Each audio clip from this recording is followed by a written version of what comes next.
Well, let it fall, let it fall. Today I don't plan on going outside at all, no. What is going on, everybody? We're back. It is March 8th, 2021, and it's episode 10. My name's Woo! Riz. The Woo! crowd goes We wild. made it to episode 10. My name's Ridge. This is Rob. Together we are the Crelectors. This is our Poke Podcast where we discuss the hobby and the collecting of Pokemon cards. Make sure that you guys check us out on TikTok, Instagram at the Crelectors. It'd mean a lot to us if you liked or subscribed to our channel here on YouTube. We just want to do a quick shout out to everybody that supported us so far. We really appreciate it. And we'll jump into segment one, which is just a self congratulations. We did it. We made it. We're here. Yeah. I'd like to thank my mom, my dad, my dogs, and all of my friends and family for supporting me through this hard venture of Pokemon collecting. Nah, I'm just playing. We made it to episode 10. It's like a small little milestone, but it's fun to just celebrate that and mark it off and check off one of the boxes of the short-term goals that we set for uh, what we wanted to do when we started this. But it does mean that we're gonna be looking for people to have on the podcast moving forward. Even from the jump after the first couple episodes, we had a couple people reach out like, "Hey, I'd love to be on the podcast." This, that, and the other thing, and we said definitely we'll keep you in mind. We just want to kind of set the tone for this channel and what we're gonna be discussing on here. So we decided to make a little benchmark of we'll start doing guests after we do 10 episodes and kind of just make sure that we were still We're good feeling at it it, out yeah. and yeah, having fun with this still and wanting to do it before we just started inviting a bunch of guests on. So that being said, if you have any interest and you want to be on the Collectors Podcast as a guest, leave a comment below. Maybe tell us why you think you should be on here. Um, I definitely would be more likely to have someone that's a regular watcher of the show on here first. Just because I'm big on creating community and giving back to those who support us. So if you're one of those 20 to 30 followers that we have regularly watching the show and you would like to be on here, let us know. That being said, let's jump into some Pokey News, segment two. We had a good amount of products announced and dropped this week. Rob got one. That was the shiny Crobat. Also, the Dragapult version of those dropped. They're super nice. I'm super salty. I'm super jealous that Rob got one. Shiny Crobat was my first shiny in the video games back in Fire Red, and back then shinies were not that common. I was pumped to have him on my team. I got him up to level 100 real quick. Yeah. Yeah, he was sick. He was a beast. My whole squad was legit. Back in the day, that's all I did. I don't even want to know how many hours I logged in. I bet it would probably jump. Probably said like couple months at this point, but I wish I had that game still. But anyway, we're getting off track. Battle styles, building battle boxes also were released this week, featuring that Houndoom promo. I actually grabbed one of those. I didn't tell you that. Oh, really? Uh, yeah, I grabbed the Houndoom promo, not the Oh, the uh promo, yeah. box. Yeah, in my opinion, it's better to just go after the promo that you like, just because they're probably like $20 the boxes, and Hmm. then if you can't find them at your local card store, then you're probably looking at like $40 for a resale box, Yep. and I paid a little less than that for the Houndoom, but it's just sick. It's Yeah, if you're not looking going to open up cool. the packs of the build and Y- battle box, you might as well just buy the promo itself. You know what I mean? Yeah, exactly, and that's what I was thinking. So I grabbed that. I grabbed it early. I knew I wanted that. I like Houndoom. He's one of my favorites. Um, I really now I need to get that gold card, which Oof. is It's beautiful. already going for like $100, which is not surprising at all. But it's good things. It's good for my gold card predictions that I had way back when. Yep. And I think that we saw this coming. Um, I mean that's big. $100 for a gold card. it is right off the bat. I do project that that'll come down. That's why I didn't pull the trigger on that one. Um, Yeah, when the all the rest of the product comes out, I think that'll drop down to probably like yeah. 30-40 bucks, and then continue to Oh drop to wow. around like 25, 30, 40-ish to be its price. I think that'll, creep up the gold cards as well, because once a lot of what happens with Pokemon is like when a like a great card comes out for like amazing rare or a gold card or any of those, a lot of people want to like complete the whole set of them. So seeing this Houndoom be so valuable, I think a lot of people are going to be like, "Oh, there's more gold cards," and then they're going to check out the gold cards and want to collect the whole set of them. That's personally what Yeah, I would do too. yeah, and that goes basically right to when I was first talking about gold cards. That's essentially what we were predicting. So it'll be interesting to see how that plays out and see if we got it right back when not too many people were too crazy about gold cards. I don't know if I have it coming down that low, but you're probably right. You have a good idea on prices. I feel like it'll sit at 40. I Hmm. hope. It's a Yeah, nice card. it's a Great. fantastic, bro. It looks And sick. we The blue and and the we were gold. yeah, it's so clean. And we were hyping up battle styles. Um but the more I look at it, it's not as hype as I think we thought it was. When there were early matchless fighter news coming out, I was chunking that in with battle styles. Hmm. A lot of that's just gonna be the next set. We'll get into that in a couple of minutes. Just to wrap up, products dropped this week. The first partners packs dropped for the Galar region. Did you get any? No, I didn't find any, and when I did, they were like $40. $40. Yeah, that's Uh, great. That's I nuts. they're like it's Vivid Voltage. What are the other two packs in there? It's Vivid I Voltage. want to It's say like Steam Siege and like Darkness Ablaze or Rebel Clash or something like that. they're pretty lackluster sets. They're just thrown in there. Um, so to me, I'm not paying $40 for three jumbo cards, especially ones that I really don't care too much about. I mean, the Galar ones are cool, but I'm not paying $40 for $12 each Well, for a jumbo card. I think that the hard thing about it is that they're retailing at what 19.99. Yeah. Yeah, so it's like double the price, and we're seeing that a lot across the hobby. It's causing frustration for a lot of people, in particularly your boy Ridge. He had a rough week in Pokemon. I mean, we all have them. It's tough to in the state of the hobby and how it is right now. It really is difficult to always be so positive about everything, especially when these prices are just out of control. Scalpers are out of control.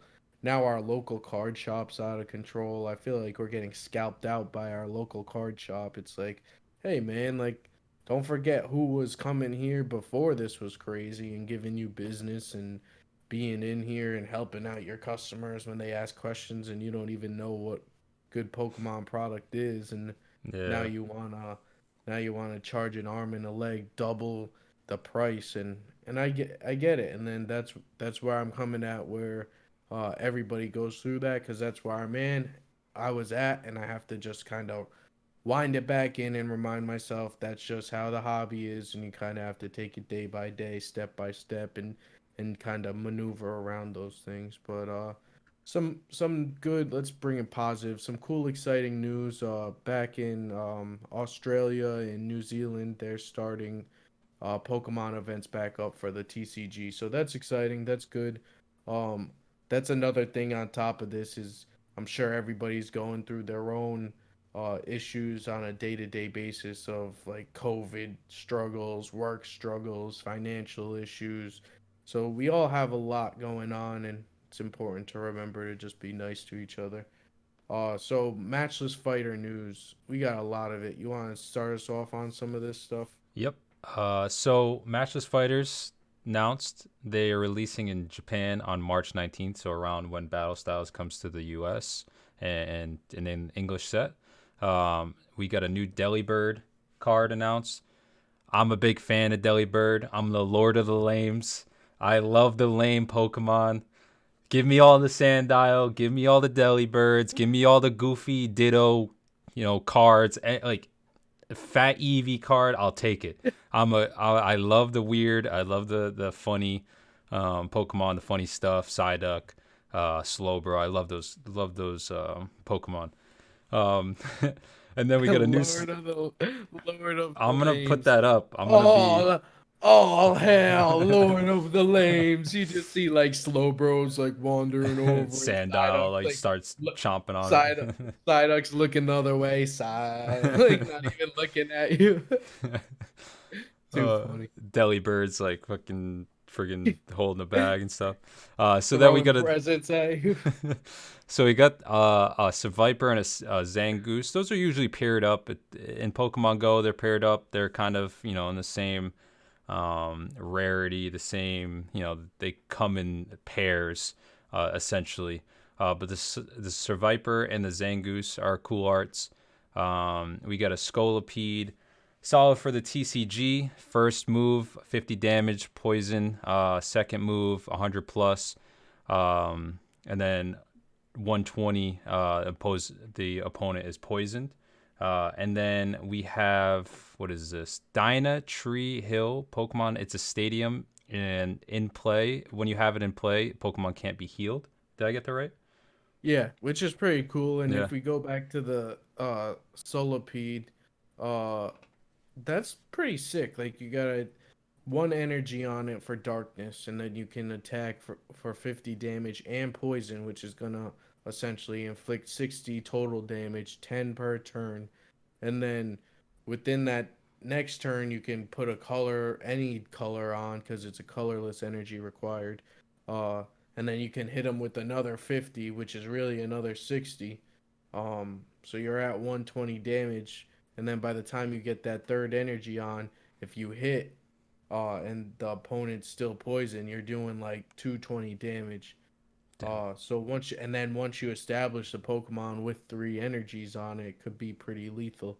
Especially if you got them on your bench and you're just powering them up with the 3 energies, and you bring them out. And if you have other poison type Pokemon on your team, like a Crobat V, you already have the Pokemon poison, and you bring a Silipede out, or however you say his name, hit him with that 3 energy, then you're doing 220, which isn't too bad for like a basic Pokemon, Yeah. That's really good. It's just a nice little extra to add in, and I'm a little maybe biased because it's a dark Pokemon. I run a dark deck, so it's like, oh, that'd be pretty sick to toss in there, bring them out of nowhere. And the Seviper and Zangoose look really cool. The actual arts look sick. Do you think the Scolipede will ever take out Victini? Thoughts? Scolipede would never take out Victini. Victini is so overpowered, and also in the Matchless Fighter, you're getting a VMAX, so I'm pretty bummed out about that. No, it's in Battle Styles. For Victini. Yeah, it's in Battle Styles. Yeah. It's already out, baby. Yeah. Yeah. Not pumped about that at all. He's sweating. Yeah.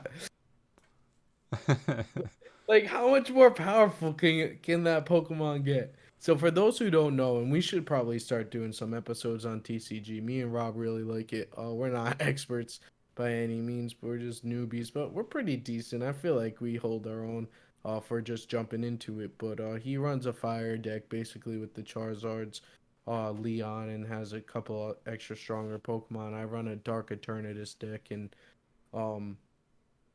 I don't know where I was going with that. Victini. Yeah. Victini is basically, you can just attach as many energy as you want, and it's like unlimited power. Like at one point in one game, I think Rob had like upwards to 10 energy on his Victini, and he was just inflicting like 800, 900 damage. What happened? What happened was, what do I do with that? It's Victini's move is it does 30 damage per energy in play on the active Pokemon. So say you have 3 to 4 energy. My energy too. Right? Yeah. And then so if I have Victini on the bench and I have my Charizard and Braixen in my active slot, their GX move is, if I use that GX move, I can pick 5 or 6, I forget what it is, discarded energies and put them on any Pokemon I want. So if I have that Pokemon out and it's ready on its way out, and I'm already powering up my Victini, say I have 2 energies on my Victini already, and he's on his way out, I can use that GX move, pick my discarded energies, whether it's 3, 4, 5, 6, or however many it is, onto Victini, and then he dies, and I bring out Victini. I'm doing 350, 400 damage. Which is taking out basically Anything. any Pokemon. Yeah. Like the only thing that could probably survive that would be like a VMAX 320, 340 HP with like a big charm on it. Like, and that would live for one turn. Yep. And you'd have to eliminate Victini the next turn. So essentially every time he pulls out Victini, which is on the first move, obviously Only when I play you, dude. It's so funny. I just groan and probably use bad language that we won't use here. But I think that we're going to film some TCG, me and Rob playing for the future. But for now, we'll move on and curse Victini V. I will get my revenge on him. So some product announcements. Tyranitar V and Empoleon V. V Striker Tins is what they're calling them. They were announced to drop in May 21st. So you guys can already notice that we got a good chunk of space here where we're already seeing announcements for products like a ways out. So we're way ahead of time. We'll drop this stuff in the future, but it's new news, so we figured we cover it now, and I'm sure you'll hear more about it and maybe some future details. It's not a crazy product, but it's gonna be the May 21st for $24.99. You're gonna get one of the foil cards depending on the tin that you get, either to the Tyranitar V or the Empoleon V card. They're cool cards, and they're alternate arts, I believe.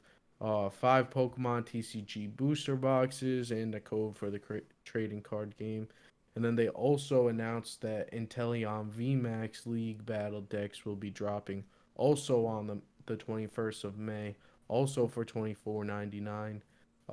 It's player level 2, which is something new that we're seeing. They're ranking these types of decks. Like, so the Venusaur and Blastoise was level 1. This is the first level 2, which we can compare to like something like an intermediate. I'm considering like 3 and 4, 5. Who knows how high they'll go, but I'm assuming it'll be like intermediate, maybe like a semi-pro, like expert, something like that. Moving forward, we'll see.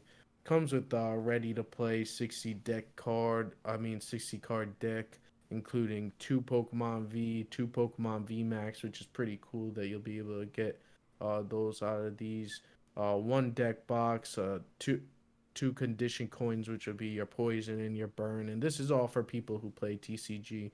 6 damage counter dice, legal coin flip die, a guide for strategies, which is important if you want to learn even how to play online. Maybe this is a good product to get because you can read up on how to use this specific deck, and then you can get the code card and upload it onto your online platform. Comes with the rule book in case you're curious, and I also heard that we're going to get a Gengar one of these as well. So that's cool. Everybody loves Gengar. I love Gengar. I think love everybody Gengar. loves Gengar. Yeah. All right, cool. So at least we can agree on one thing, Rob. We love Gengar. I'm just playing. All right, I'll let you take this one because you're the Go expert. So recently, I actually got a notification on my phone, and it wasn't even. I think it was they sent it out, before they should have. It was like a bunch of code, and then said Pokemon X, Pokemon Go X. And then there was like a back of a Pokemon card. So then that brought speculation about a Pokemon Go and TCG collab. Then it was announced that there was a collab with both of those companies, and now we're getting a Professor Willow card. Celebrate Pokemon Go's 5th anniversary. It's going to be released this summer, supposedly. And then it's going to be part 1 of a Pokemon Go and TCG collab. It's long overdue, in my opinion. Pokemon Go is huge, so I would have figured that they would have done this a little bit sooner. But Pokemon always does special things on anniversaries. So on their 5th anniversary, I guess that was the big one where they planned it, where they were gonna collab with the TCG, because it kind of goes hand in hand. There's a lot of stuff in the Pokemon Go that they could bring over to TCG. All the trainers are specific to Pokemon Go, and then Professor Willow and all these people. Now they're getting a collab and getting cards, which is really, really cool, especially with someone that plays Pokemon Go pretty much every day. It'll be nice to see Professor Willow. I'm sure they're going to do Blanche. I'm sure they're going to do all the other team leaders. And then, they'll go on from there. But it's cool. It's definitely something in the right direction. And Pokemon always does big things on like 5-year anniversaries, like 5, 10, 15, 20. It's kind of their thing. So it's cool to see. Yeah, it's gonna be cool to see what else they do because they said this was stage one. So obviously, and typically people don't do, or companies don't do like stage one and then just do a stage two. Mm-hmm. I'm expecting at least a stage three out of this, if not hopefully like a stage five. And I'm looking forward to seeing what they do with that too. It's always nice to have some overlap on whether it's the movies to the card game. When you go see a movie in person, you get a promo card, stuff like that. That overlap of TV show to card game to Pokemon Go to this. It's really cool. It gets people involved in things that they might not have been before, and sometimes when that happens, you find out that you like a different part of Pokemon more than why you came into the hobby in the first place. But so that was gonna sum up our Pokemon news today. Just really quick, if you guys are entertained, if you get any knowledge, if you just enjoy being here, it would be really awesome if you guys could like and subscribe to the channel. We're also on Instagram and TikTok at the Crelectors. A little slow on TikTok lately. We've both been really busy, but we're very active on Instagram, and we'll be working on bringing more content to the TikTok. I've been going crazy. Just a little bit about me. I'm also a volleyball coach as well, and my season began this week, so I was running tryouts. So every day was right from regular day job. Instead of jumping into Pokemon, I was going right to practice, getting home, eating, showering, and then heading to bed. So it was a pretty tough week for me, and I got to get acclimated to that so that we can continue to bring you guys the best information and week-long content. So I'll be working my hardest to give the most I can to the collectors. And we just want to say thank you to everybody that's supporting us so far. Segment 3, Scalpers and low supply. I mean, I feel like this is just the regular conversation that you're having with your regular Pokemon enthusiast or people that are involved in the hobby. This is basically everything that I talk about a lot. I haven't been on Clubhouse a lot, but the one time I hopped in this week, my friend Eli was having some trouble with this where he has his local I don't know if it's a pharmaceutical company that actually also has a decent amount of Pokemon there, or some sort of store that he goes to regularly. And he doesn't wipe out the store because he's not like that. He goes and buys a couple packs for his kids, and it's a low-key spot that he like kind of banked on getting stuff for. And he walked into this weekend, gone, everything, completely wiped out. And it's just like, it's not cool because Eli could have wiped them out if he wanted to, but he's not that type of person. And it stinks when you try to take the high road and then it ends up kind of playing against you for that. And so naturally, his frustration is, well, next time I see cards there, do I just wipe them out and like beat the scalper to it? And then it takes you, and then you have to have an ethical and moral conversation with yourself because people like Eli are good people.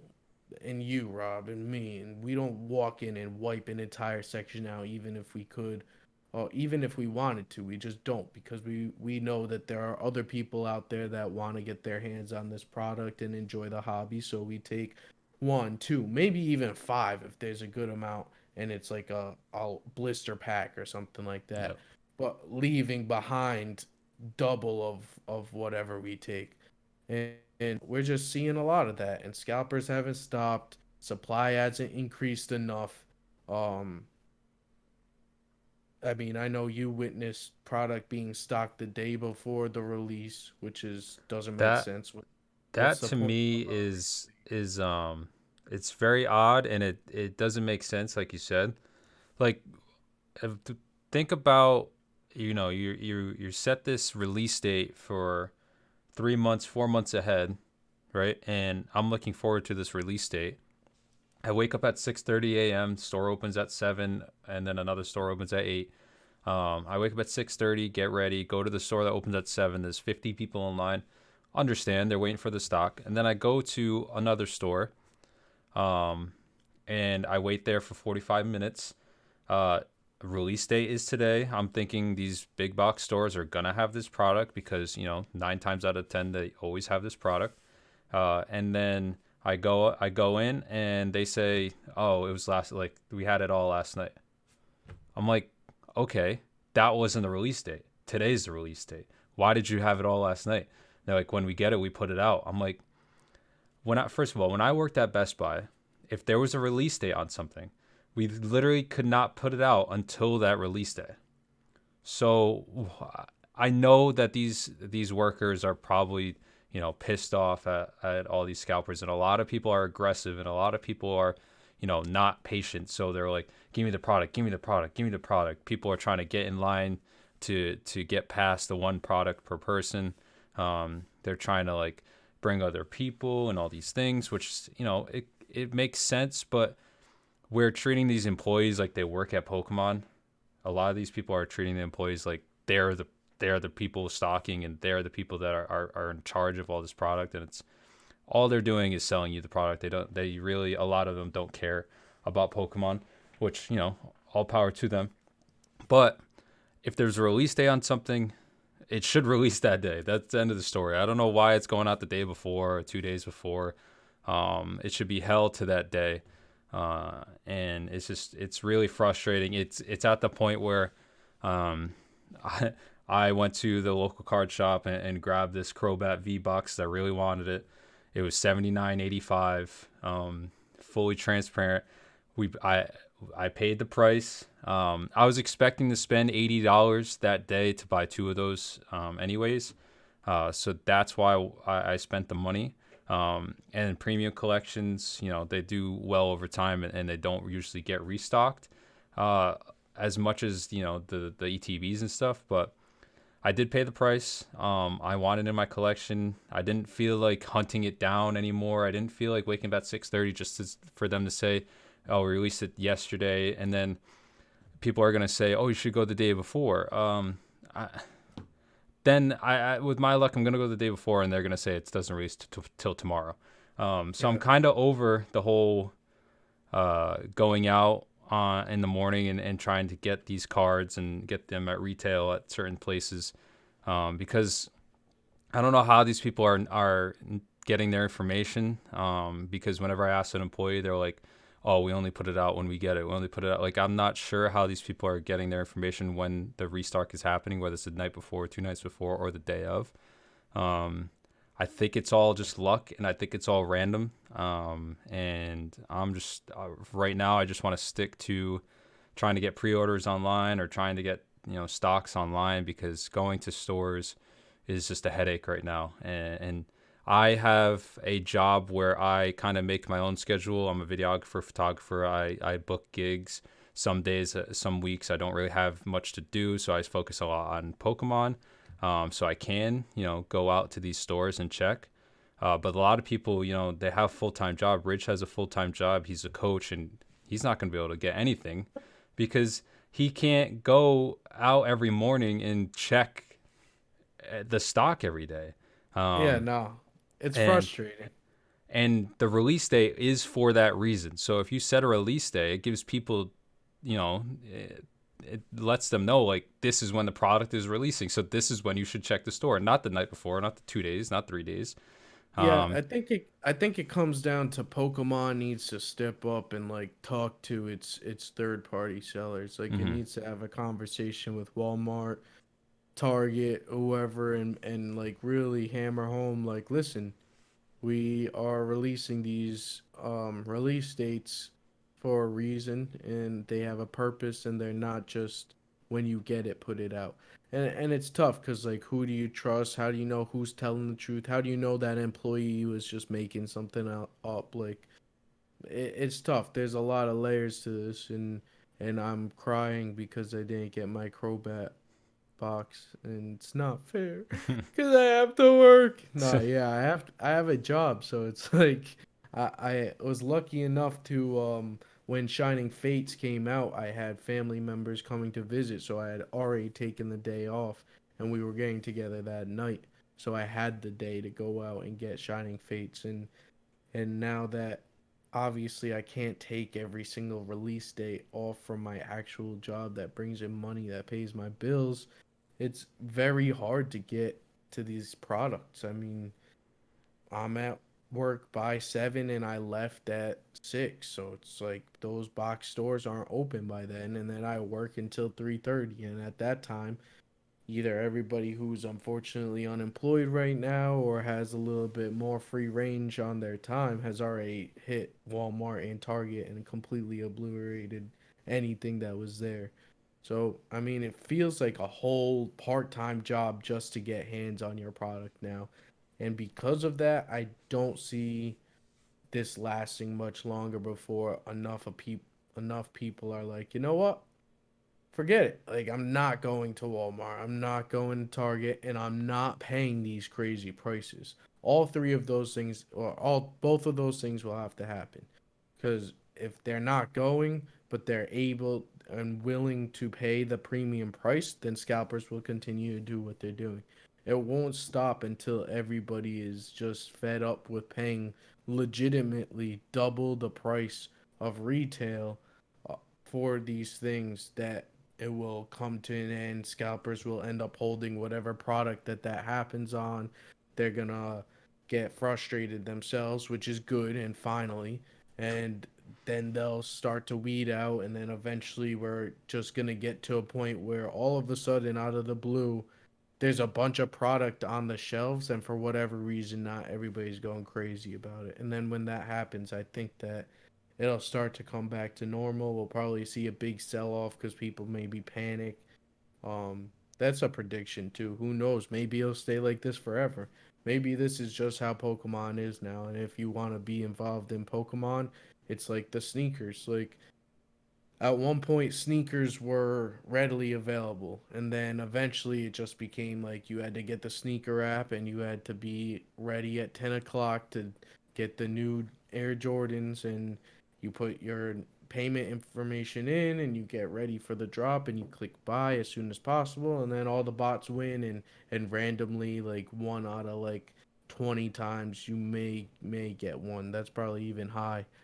You may get in and get the sneakers, and that's considering that you're dedicated enough to continue to try to get the drops after not getting them forever, every single time, right on drop day, right on time.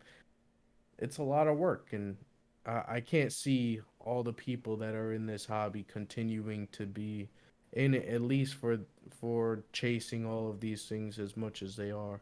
I think vintage will hold long term, and short term might take a little dip, but I think there's only a matter of time before people get sick of this. I'm already sick of it. Like, I'm I'm 100% sick of, and we've only done like 2 to 3 releases in this yeah, climate, and it's like you go there, you wait in line. I was talking to a kid that was waiting in line for 45 minutes in the cold. It's like 12 degrees, and he really wants this product because he wants it for his collection. Walks in, and they don't even have it.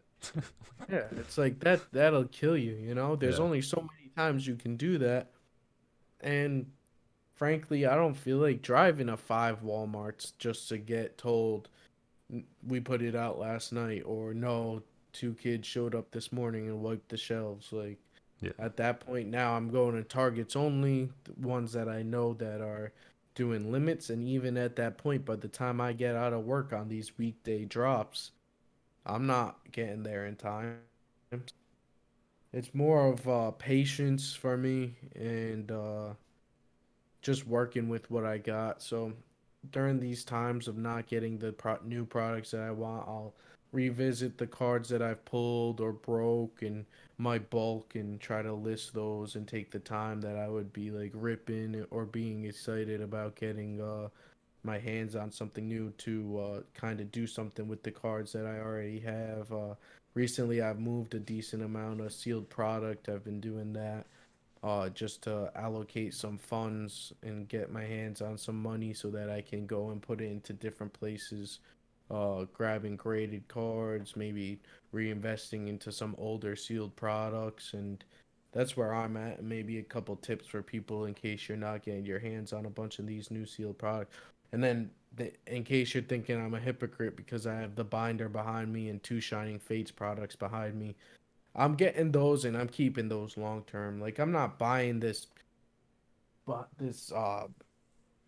first partners pack binder and then flipping it for $40. Like I'm not getting the Pikachu V and Pikachu ETB and selling it for double the price because I don't like how that feels. I don't like how it's affecting me in the hobby because I don't like how it feels when I want a Crobat V box and I gotta pay $80 for it and I know it's $40.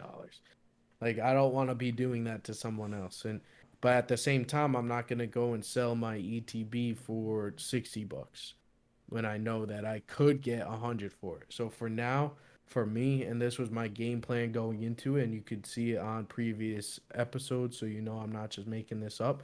My plan was to get two of each, open one, and keep one sealed. And that's the plan that I made, and that's the plan that I'm sticking to. And I think that it falls within the ethics and morals of what I like to stay true to. So I think it's a lot of that also going into how we're acting in this hobby. Just setting these kind of rules for yourself, game plans, exit strategies, and maybe a little bit of ethic and morals, which I think the scalpers could use a little bit more of, but that's just me. Yeah, I agree. And what this focuses on is modern cards too. Um, Yeah. Everything that's in print or going to be printed, that's what we're talking about. We're not talking about evolutions, booster boxes, and pre XY black and white. Those will not get printed again. Those are considered collectibles. There's a set amount of product out in the wild, and that's when the prices will go up. So taking modern cards and they're coming out already double, triple the amount of retail. These are going to get printed. The reason why, again, I brought this Crobat box is that I really, really liked it. I wanted it. I know it was $80 is a lot, but fully transparent. I bought it, and now it's in my collection. I don't have to worry about trying to hunt it for retail. I know that's a little bit part of the problem, but I did it. I can't go back. But modern, it's going to be printed. It's okay, Lord of the Lames. We forgive you. Modern, this stuff will get printed. Most of it will get printed. Some may not. Premium collections and those limited stuff may get printed, but not as much. But those ETBs, blisters, booster packs, battle styles, booster boxes, those will stay in print. So be patient and look for better prices, and don't think that since this came out at this price and this local card shop wants $140 for a Shining Fates ETB, that's the price. We got to be patient, and we got to think about the actual products. So in this hobby and it being a collectible essentially, we have to think of modern, and then we have to think of vintage, and we can't think of them both at the same thing. We can't think that modern is going up because it's collectible and it's not obtainable. It's going to keep being reprinted depending on the set, and it's going to keep bringing the prices down and be in fluctuation. I believe in Pokemon. I believe that they will ramp it up and still push out this product and get back to where we were. But I mean, again, it's simple supply and demand. Just break it down. Like right now, there's a lot of demand for Shining Fates ETBs. There's not a lot of supply. Therefore, whoever has those in their hands can charge whatever they want for, and that causes the price to go up. As soon as a bunch more come out and are hitting store waves, all those potential buyers from these people who are raising those prices can just get them from Walmart. Or how many of those scalpers are going to be willing to just continue to buy these off the shelves and continue to wipe out the shelves. And then again, another wave will come in, and it will just keep happening until, those prices from the scalpers come down, because what's going to happen is they're going to see a lot of their customer base and a lot of their product that they have sealed move slower, because people are able to get their hands on it when the supply goes up, and therefore the demand will go down, and it will force their prices to come down, and the scalpers will start undercutting each other, and it should come down. How far down it'll come depends on how much supply Pokemon provides us with. Yeah. So that's the kind of unknown that nobody really has a specific answer to, because no one really knows how much Shining Fates we're going to get. So until present day, the market always decides that, you know, it's a high demand because it's a cool product, and we're going to pay these prices until we can get them available for MSRP. And it's kind of, that's the game for now. That being said, we're 99% sure that we're going to see more Shining Fates hit shelves. And knowing that, patience is key. To put in all perspective too, when Shining Fates came out in the first couple weeks, that Charizard card was $500, $600, even $700. It's already at $350. I've seen so many listings at $350, sub $400 within 2 weeks. That's a huge decrease. So with that being said, it's all in due time. People are getting frustrated, and it's everything too. That Skyla card was at 100, now it's at like 60, maybe even lower. I think the only thing that's Suicune has been going kind of up, Yeah, but I I think that was like I think the pop rate was realized by people like after more and more product came out. Not as many pulls of Suicune were being seen, and I think it's because of that slot where the baby shiny sits and how many baby shinies there are. Like if you can, like most baby shinies probably have a fairly low pull rate, even if you break it down to most of them. Then it comes down to which one's the favorite, like which one looks the coolest, which one has the coolest Pokemon on it. That being Suicune as a water Pokemon, and his or her shiny matching the background as well with the silver in between. It just goes really well. It makes for a beautiful card, has an iconic Pokemon on it, and has a low pop rate. All of those things we kind of look for in a card that we want to put our money into, causing the price to hike up. That's one of the ones that's kind of been either steady or has actually increased over time. Everything else I've seen has come down. Like Ditto VMAX, Shiny was at like 100 at one point. Now it's coming down to like 50. A lot of these things are just coming down, and like Rob said, it's only been 2 weeks, and that's only wave one of the product that's been opened. Wait until more and more product gets opened. There's going to be more and more of these. They're going to be less rare. They're going to be more available. All things point to singles in the near future of Shining Fates trending downward. Prices of sealed product for Shining Fates trending downward. And just take that into consideration if you're as frustrated as I am. I'm just talking to myself right now, essentially. Telling myself to calm the heck down, relax, take it day by day, move on. We got Battle Styles coming up next. Maybe try to get our hands on some of that. And that's it. And try to find some fun in it. I watched Journeys last night, a couple episodes, and it was awesome. So I got to hop onto one of the video games today to have a little bit of fun, whether it's Sword and Shield or some TCG. We'll see. But other than that, you got anything else for him? No, I think we're good. No, I think we're good. Awesome. So if we made it this far, I hope that we brought you some type of entertainment or value. One last time, check us out on TikTok, Instagram, follow, subscribe, like this video here on YouTube. It really helps us out a lot. And that's going to do it for today. I'm Ridge. This is Rob. Together we are the Crelectors. And I hope you guys have a great day. Peace.